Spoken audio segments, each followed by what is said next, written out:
Hey, we're going to take a look at doing some work with a couple of different types of photos. Something with a lot of details that might get blurry if we take a small part of it and then blow it up, resize it, resample it. And so we'll take a look at what you may have seen in a recent other video that shows the super sampling capability. And we'll use some of these pictures. There's really a great amount of pixels at pixels, pixels or pictures at pixels. And if you're looking for photographic material, it's an absolutely great resource, both for personal and commercial use. So many of these you can use without royalties, but of course it's always good to make a little donation also. Let me take this one also. I'm going to download that. And so that's one thing I really want to say. Kudos to Pexels and all the participants, all the photographers. Say thanks to the Amis, send a little donation, do a shout out on Twitter, Instagram, check their Instagram. Show them some appreciation for the cool stuff that they are sharing and allowing us to do work with it too. So what I actually started, I was looking earlier today some pictures for hippos. So let's see what I have here. Hippos. I was looking for hippos. I don't remember why, but there's lots of hippos here. And then, of course, at some point you might need something that's somewhat different in some aspects, and there are some extras on iStock. These are for purchase. You can license their use. Some of them might have a great preparation for using the background to turn it transparent, right? If it's a single color background, like this one here with the white background, you could turn that into an image with the background transparent, like a PNG, and use it as a stamp or as an item that you put in front of other items, maybe do a composition or something like that. So that's the type of things we'll explore, but we'll work with these photos because they deserve their attention too. This one here is really cute. I think I'm going to actually use this one. So let's do a free download. And switch over to Howler and see what we'll do with that and a few others that I'm about to show.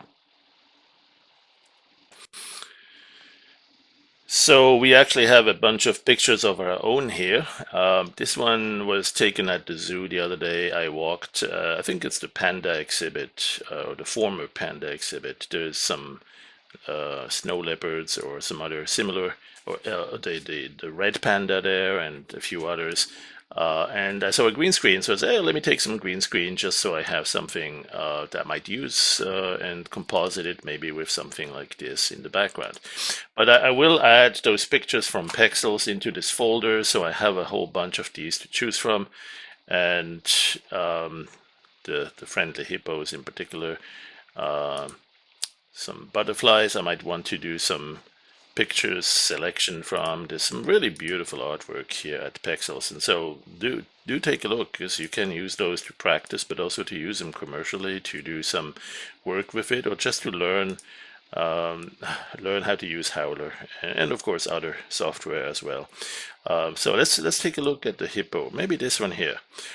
What I'm going to want to do is combine this one as a background with this one in the foreground, but I want me to be a little bit on the right side. So I'm going to crop that, right? So first of all, if I open that in my image viewer, which is earphone view by preference, I'm going to copy that, Control C, and then I'm going to switch over to Howler and simply Control V. I actually already have it in here, but let me close that because it restored it from a prior session that I stopped. So I'm going to go place this one in here. That will create a new image, and there it is. It's pretty high definition, so that's great because I can actually do a little bit of work with it to crop to a selection. Like I could use the rectangular selection tool and perhaps select just this part here, right? Something like that. I might not even need my full bold head here, so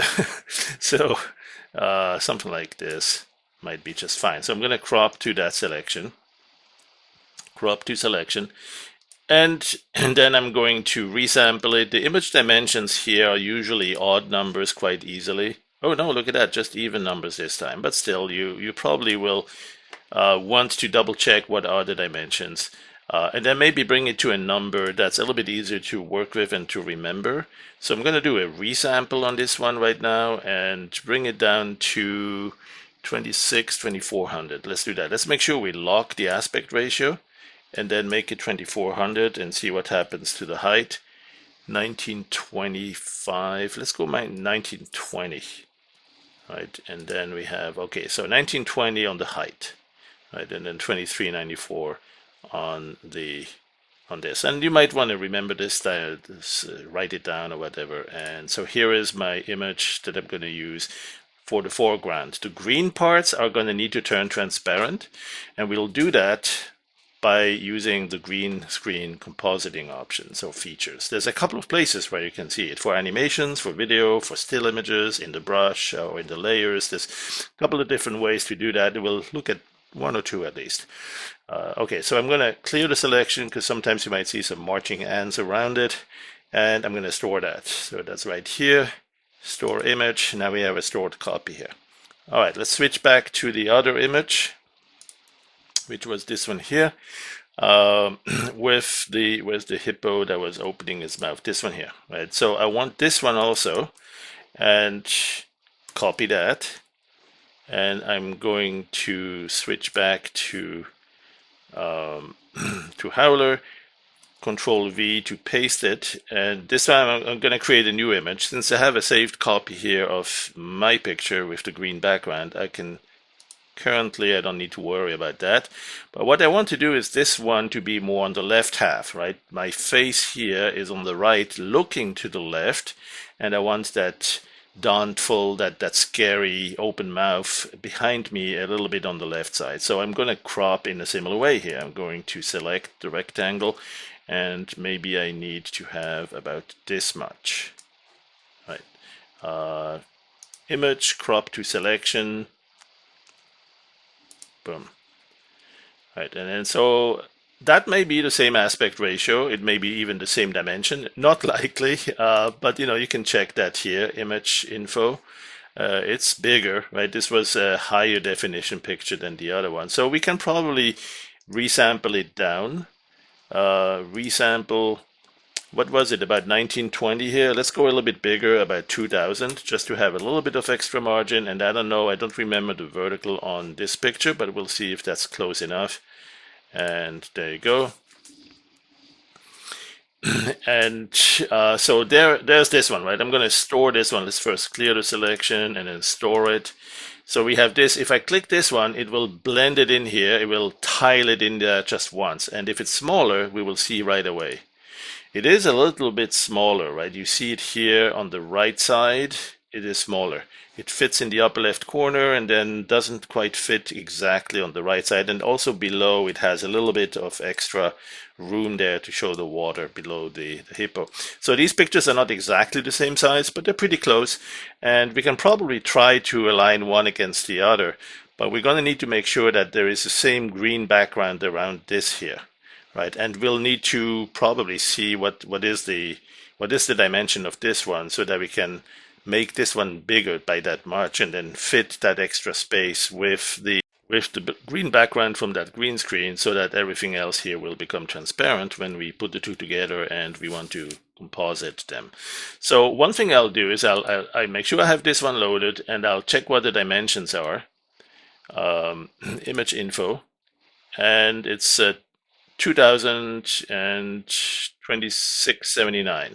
So I need the other picture here, this one, to also be that size. Right? Now, if it's only very marginal by 1 or 2 or 10 pixels different, and if you don't really care too much, what you could do is either squeeze this one a little bit or crop a little bit away, or you could expand this one. My head is big enough, I don't need that.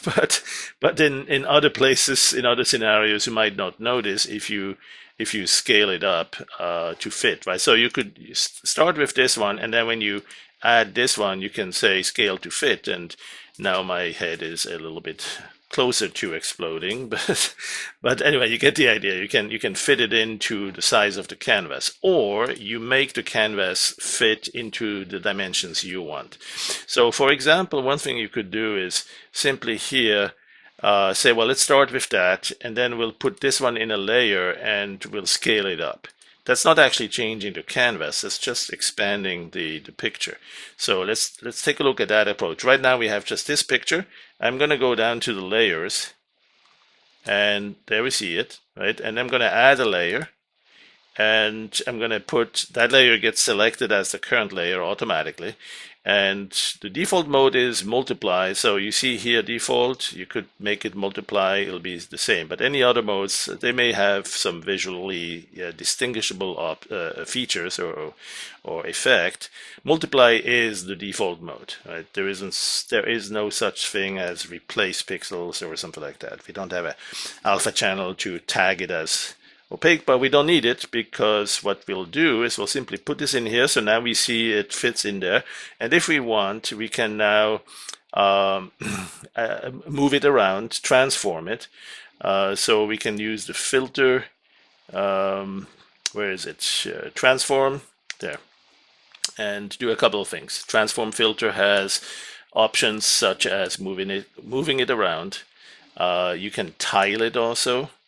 And that might be useful at times if the border color is all the same, and indeed it's going to show the green continuing on all sides.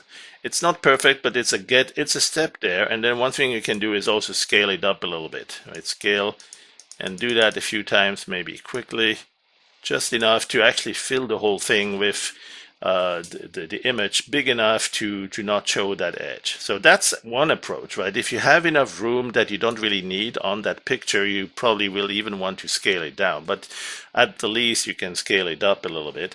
But what if you needed more of this green here on the left? Because you want not my entire head in the picture, you want it a little bit on the side. Sometimes that's a better way to frame it. And so you need to work with extra space in the canvas. Well, not really totally necessarily. I mean, if you could go with something like this here, right? Or maybe a little bit bigger, really more dramatic. And okay, so now we have, if we hide the hippo layer here, and maybe add another layer below, just plain white. Right? So add this one, select it, but move it down. There it is. Move it down. So now you see the white background there. Right? Even if you hide the hippo, you can still see this background. You can always hide that, but then you see this plaid pattern indicating there's nothing below there. So if you want, you can use it this way. Now the question is, when you go back to this layer, how do you make this white strip here green, like this one? Well, that's a pretty easy thing to do, especially in this case, since it goes all the way from the top to the bottom. You just select that. Something like with the rectangular selection, you can select maybe even this part here with a little bit of white, but especially the green part. You just highlight, you select this with the marquee, and then copy it into the brush. And now you have that in the brush, right? Now the brush isn't at full size, just make it full size here. Boom. So now you can basically stamp it right down there, right? For instance, if you go into stamp mode, by default it's freehand painting, but if you put this down here, a single click, as soon as it has, you need to first click inside the picture once. So now you can do this, right? And you can quite easily fit it so that it's all green where you need it. Oh, at the bottom I missed a little. So I mean, another way you can do this is to blur it a little bit here first. Let's say we do something like this here. We select just this part and blur it a little bit. So we do filter, blur. I don't know. I don't care which one. Maybe box filter or something like that.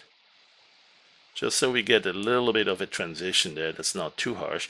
But then again, pick it up, copy that selection as a brush, and then now you have this one, and you can just draw from left to right, or from right to left, or you could go this way. No, this way is no good, but this way, right? So actually we need to have a little bit more of a blurry edge on all of it, and maybe that green, we'll just pick it from here, right? So we'll do something like an oval, something like this, and blur that oval, that selection. Again, maybe the box filter, something like that. You can show the alpha. If you have that purplish color happening here, that's because you have the selection in overlay mode. Without overlay, all you see is the marching ants, if they are enabled. Right here, marching ants, show marching ants, but also show overlay. I like the overlay. Anyway, so we have this one as a brush. Copy that, and now you can paint that nicely and just fill it in green. It doesn't have to be perfect. Even if you still see a little bit here of that transition from darker to lighter again, you can actually change the opacity to only do a very tiny little bit of dabs. Something like this. And then it's just barely noticeable, but it doesn't matter. Even that is not going to matter, because all we need is it to be green. The green screen is going to look for the green color, and it's going to accept the light color and the darker green pretty much the same way. So it's not too bad if you have a little bit of a transition showing here, right? Maybe not too much, but a little bit of that is going to be okay. So let me go back to the original picture. And by the way, something you'll want to do on occasion is store this too, right? Store image, because if you need to get back to it and you had too many steps and not enough levels of undo, it would be a shame. But here you can also see how to do that. Just maybe a little bit smaller on the step or a little bit higher on the opacity, something like this, and then it'll go faster. Okay, so that's one of the techniques to prepare your screen. There's also some white spots here or there, some blemishes.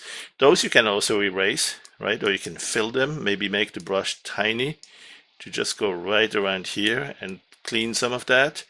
That sometimes really is worth the effort. I mean, the extra time you spend in preparing this before you use it for blue screen or green screen compositing might be instrumental, might be really used. Good time spent there, good investment in time. All right, so what else? Well, there's some hairy stuff we might want to get rid of. I should shave every once in a while.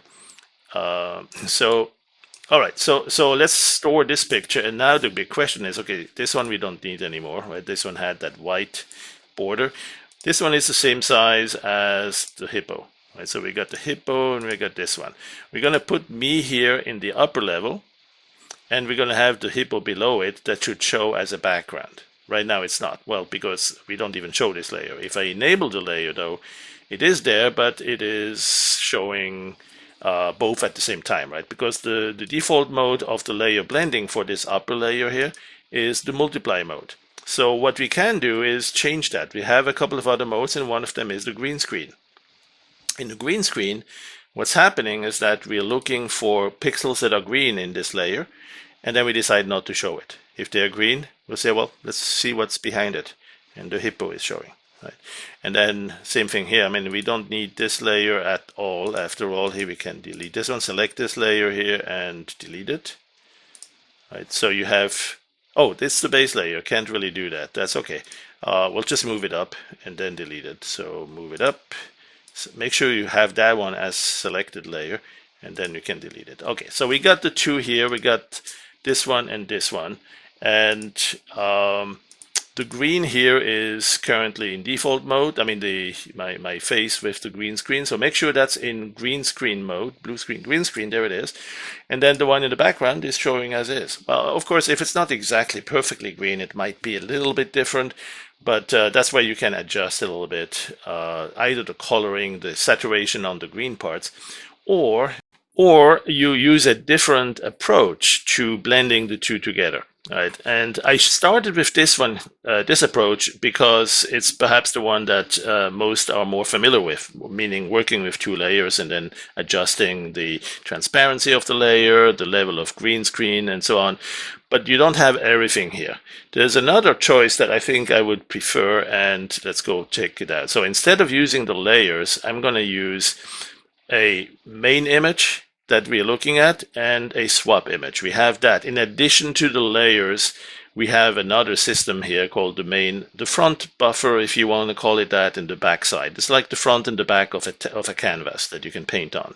So we have no need really for this one right now. I'm going to delete this, or this one here, I'm going to delete it. So we have just one image. And that image is going to need to go actually not here. I'm going to go switch to the back.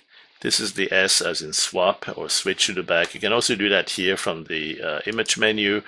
You can jump to the swap image, right? So using lowercase j on the keyboard, if you have keyboard input, make sure you click here somewhere on the outside first to gain the keyboard focus, because if you just did something with the menus, it's not going to see it.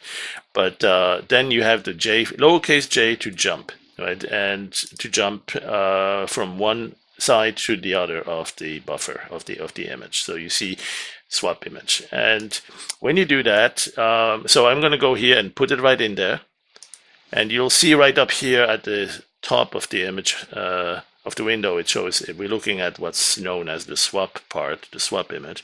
And then if I hit J, right now you don't see anything here, or if I click here, it is now looking at the main, and you may not see a difference because we actually had this same image in here already. So when you switch between these two, clicking in this big S for jumping between the main and swap, you can only see here if you're actually on the main image or on the swap side. So I'm going to stay on the main and put me back in there. And so now I have the two that I want to composite, right? I have this one in the main, this one in the swap. And so instead of using the layers, I'm going to use the filter to combine or somehow or composite the two. Right? You have combine with swap in many different ways. Here's an example on how to understand what you can do with it. You switch from one to the other, right? Seamlessly go from one image to the other and say how much of each you want. So it's pretty neat because you can do a lot of things with that. One of them is to composite it by green screen. And so now it's simply looking for the green pixels, and if they are fully green, it'll be transparent, and instead of showing the pixel from that green side of the front image, it's showing the same pixel but on the other side, on the swap image. So that's giving you a pretty good look at green screen controlling here too. You have a couple of fine-tuning options with that. And so now you got to be careful. If you have green eyes, you're going to start seeing some hippos behind there, or piranhas or whatever else is lurking on the other side of that picture. But you have some interesting capabilities here to control the amount of green removal. Maybe add something on the front to make it a little bit more reddish or more greenish or more bluish, and also change the add actually some of that. And then also, so these are multiplied, this one is additive. There's a hue change altogether for that front image. You can also change the saturation, make it a black and white, or make it look like I'm dead, afraid of this hippo that's really just yawning, not getting ready to eat me here. But you have a bunch of things you can do to make this a colorful impression here. And there's a contrast. Maybe I'm pale, right? So gamma and so on. All right. And so that's that. You can do this across an animation, by the way, if you have, the hippo, a video sequence, an image sequence where it's opening its mouth, or I'm like in shock and blinking and stuttering or whatever, sweating bullets. You will want to do that, apply that perhaps on both of these image sequences. You can combine two videos into one with compositing. I'm going to do this just on a single static image and okay that. And so now we have the marriage, so to speak, of these two together. Now, of course, there might be scenarios where you want the background to be a little bit darker or to be a little bit blurry.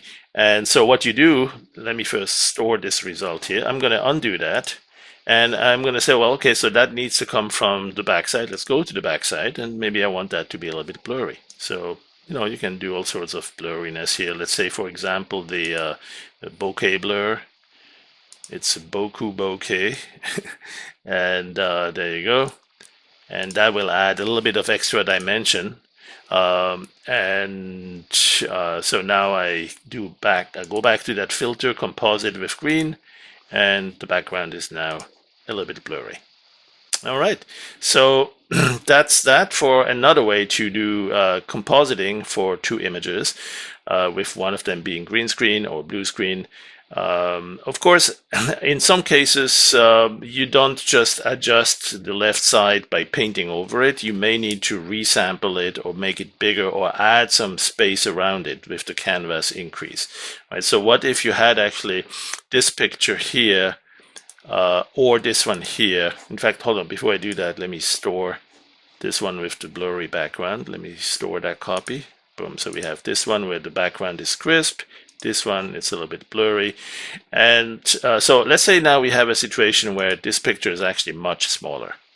All right. So let's say, for example, I'm going to just copy a selection of it here and say roughly this much. Pick that up as a brush. Where's my brush? That copy selection as brush, and then resample that brush much smaller.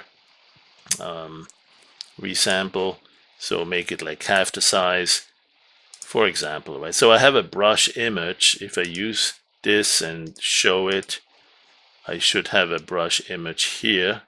It's transparent. Let me set the opacity. There you go. So I have a small brush image. I can store this one from the brush. I can store and manage a copy. I can even store it as an image. So I'm going to do that, and here it is. So this picture is much smaller. If I click it, you'll see it restored right in here. Let me turn the brush off. So I have a stored copy here, and I want to scale it up. I want to make room for it. I don't want to necessarily make the picture bigger, but I want it to fit in a canvas that's the same size as the other stuff around here. So one thing you can do is you can first of all select a color like this green background. If that's what you ultimately want as the background, use the color picker here. Where is it? There, the turkey baster or color picker. And I think with right click you can say whether you want an average of 3 by 3 or 5 by 5. There's also on-screen colors. So there's a couple of ways to select what you actually are going to pick. And let's say I'm going to pick this. And so that's now my primary color here. You see the greenish primary color. And I'm going to switch the two. So when I erase all this, it's going to be that color. Right, so let's just erase. Boom, it's erased to that color. And now this one, if I click this one, it is still too small. So I'm going to undo that. And that's probably a picture I might use occasionally. So I'm going to store it just in my workflow. It's good to have that. And then I'm going to say, instead of just clicking this, I'm going to say I need it centered. Right, so you can, there, image in the center. Boom. So that's one way to help it be a little bit more to where you want. Now, again, you can also move it to the side. There's the filter, transform. Doesn't have to be the transform, really. The shift will be good enough. You can just shift it sideways. And because all of the background here is the same color, you won't see any sort of cut or it is seamless on the edges. So you can position it here wherever you want that. Right? So that's one way you can work with it too. And then, of course, some other situations is that you actually have this image initially here really loaded as a replace new document, right? Paste, creating new document. So now we have it in here as its own small image, and you need it bigger by adding space around it. And so that's something you do here from the image menu, where you can say you don't want to resample the image, you just want to make more space, and that's the image size. So if you know you need a 3000 by 2000 pixels or whatever it is, you can see what it currently has in its dimensions, and you could say, okay, let's make that 3200. And this one here might need to be, figure out the math. It would be actually nice as a new feature here to have a checkbox to say keep the aspect ratio. It's not always needed though, because sometimes or quite often perhaps we really want to make it fit into a different image, right? Different dimensions. So maybe that's why we didn't have that checkbox, but still occasionally it might be good. We can also say where we want to add space. The picture could be in the center by default, but you could say no, keep it in the lower left and then put the extra space all around it on this side, the right side, and above it. So there's a couple of ways to say where actually that extra space will be added to fit, to make the whole thing become a 3200 by 1800 pixel image. And then so at that point, what it does is it erases the background to that background color. And there's sometimes a little 1 pixel glitch there if that one was not exactly at that color. So that's easily fixed too. What I would do, for example, is again pick a picture like this, a small portion, and oops, hold on, I had it all selected already, so let's do that again. There you go. So when you pick that up, you can pick it into the brush, copy it to the brush, and then it's fully opaque, it's full size, just show the brush, and then you can stamp over that evil black line, and it's gone, right? And if you have the same at the bottom, either you pick a portion below it, or you rotate the existing one if that's suitable too. You can go right here and do a rotate 90 degrees. So now you have the brush here, and you can go and cut that out. So many different ways to add additional space around the picture, and then perhaps that way make it fit into what you need to combine it with some others. All right, there we've seen the composite, or the combination through the layers. We've seen the combination with the filter, where we worked with the front and the back side, or the swap image, using the composite with swap. There's a couple of other things worth exploring here too, including the combine with swap in different ways, and also the displace by swap. Lots of funky stuff you can do with that, if you have actually an image back there. So one thing that sometimes really will be a time saver too is to actually work with, here, let's work with something like this. So here's the image, new document, so we get the full size. Let's get rid of the brush image. There you go. So we have this. Actually, we have the hippo here, and then we switch to the other image, which is going to receive our picture like this. All right, so let's say we have, this was a starting point a little bit earlier, these two pictures, and instead of using the filter to composite like this, there's another option, which is in the upper right corner of the sidebar. You may have the sidebar on the left, since that's something you can actually control here, layout, sidebar on the left or on the right. So I have it on the right, and having the sidebar on the right, I see in the upper right corner a preview of the brush image, paper texture, paper image or paper texture, and then also the image that I'm looking at right here. So if I switch to the swap, you'll see that is now showing my head against the green screen. So that's a preview, a small icon, thumbnail view. Well, you can click that to combine them, to blend them together. More importantly, you can right click to say how you want them, right? And one of them is the green screen again. So green screen, blue screen, there's magic pink and drop magenta. And so when you do this, if you combine them, and of course you need to have one over the other in the right order. So let's say you are looking at me with the green screen, and then you right click and you say the mechanism by which these two, the front and the back, the main and the swap, will be blended together is the green screen. And then you simply click that to enable it. Or you right click and there is something like swap mixing. There you go. Mixing the two, that's what that does. Okay, so now in this case it's a little bit hazy, and it's not, because it's not just pure green. It has a little bit of white, a little bit of red and green therefore, so it's not as good as if we use the filter where we can adjust those things. But if you have a pure green screen, you can definitely also use that to get some of that compositing done really quickly. You preview it, and if you like it, you simply merge it down, right? Then you merge the two together, it's a single image. So that may be the fastest way if you have a green screen that's perfect. Mine was not, right? But if you have a green screen that's perfect in terms of its saturation, in terms of its brightness, you do probably have the fastest way right here to simply put one image in here, the one with the green screen, switch to the swap, put the background image there, switch back to the front, blend them together, and make sure that it's in green screen mode. Right. Then you actually get that very, very nice combination too. Alright, well that's it for now. Thanks for watching. We will have a few other exercises and ideas to explore, and we'll see you next time.